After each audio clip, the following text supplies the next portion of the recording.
Hi friends! ఈరోజు మీకు ఎంతో రుచికరమైన వైట్ సాస్ పాస్తా చూపిస్తాను. ఇది పిల్లలు ఎంతో ఇష్టంగా తింటారు. సో, మీకు ఇప్పటికే అర్థం అవ్వాలి. ఇది మా అమ్మాయి చేసిందనమాట. నేను చేయలేదు. సో, ఎలా చేసిందో చూసేద్దాం రండి. ముందుగా స్టవ్ ఆన్ చేసి ప్యాన్‌లోకి కొద్దిగా వాటర్ తీసుకొని, అందులో సరిపడా సాల్టు, ఇంకా ఒక స్పూన్ వరకు ఆయిల్ వేసుకొని, వాటర్ బాయిల్ అవుతుండగా ఇలాగా పాస్తా వేసుకోవాలి. అది బాగా ఉడికిన తర్వాత అంటే పూర్తిగా మెత్తగా అవ్వకూడదు. ఒక 80% కుక్ అయ్యాయి అనేటప్పుడు ఇలాగా మనం పాస్తానైతే వేరుగా తీసేసుకోవచ్చు. వేరే ప్యాన్‌లో కొద్దిగా బటర్ వేసుకొని అది బాగా మెల్ట్ అయిన తర్వాత అందులోనికి మనం ఆల్రెడీ చాప్ చేసి పెట్టుకున్నటువంటి ఉల్లిపాయ తరుగు వేసుకోవాలి. ఇది కొద్దిగా ఫ్రై అయ్యేంత వరకు కలుపుకొని కట్ చేసి పెట్టుకున్నటువంటి క్యాప్సికమ్ ముక్కలు కూడా వేసుకోవాలి. ఈ 2 కలిపి బాగా వేయించుకున్న తర్వాత కొద్దిగా చిల్లీ ఫ్లేక్స్ ఇంకా ఆరిగానో కూడా మిక్స్ చేసుకొని లైట్‌గా ఫ్రై చేసుకోవాలి. మనం బయట కొనుక్కొని తినే పాస్తా కన్నా ఈ వైట్ సాస్ పాస్తా ఇంట్లో చేసుకుంటే చాలా రుచిగా వస్తుంది.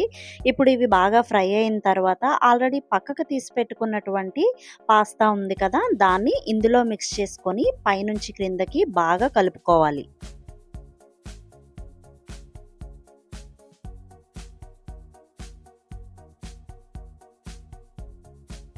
ఇప్పుడు వైట్ సాస్ కోసం ప్రిపరేషన్ చేసుకుందాము. ముందుగా స్టవ్ మీద పాన్ పెట్టి కొద్దిగా బటర్ తీసుకొని అది మెల్ట్ అయిన తర్వాత 1 ఆర్ 2 టీ స్పూన్స్ అనేది మైదా ఆల్ పర్పస్ ఫ్లోర్ అంటాం కదా! అది వేసుకొని బాగా మిక్స్ చేసుకోవాలి. మనకి ఎంత వైట్ సాస్ కావాలనుకుంటామో దాన్ని బట్టి మిల్క్ అనేది యాడ్ చేసుకోవాలన్నమాట. మైదా లంప్స్ లేకుండా బాగా మిక్స్ చేసుకొని ఇందులోనికి కొద్దిగా చిల్లీ ఫ్లేక్స్ ఇంకా ఆరిగానో కూడా కలిపి బాగా మిక్స్ చేసుకోవాలి.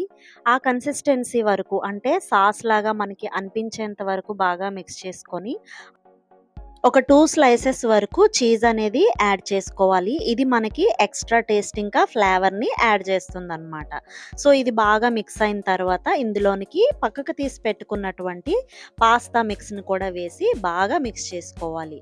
ఇది బాగా మిక్స్ అయిన తర్వాత ఇంకేమి మనం చేయాల్సిన పని లేదు. అలాగా ప్లేట్‌లోనికి తీసుకొని సర్వ్ చేసుకోవడమే.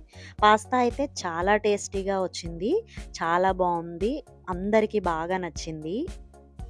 సో, మీరు కూడా ట్రై చేసి ఎలా ఉందో చెప్పండి.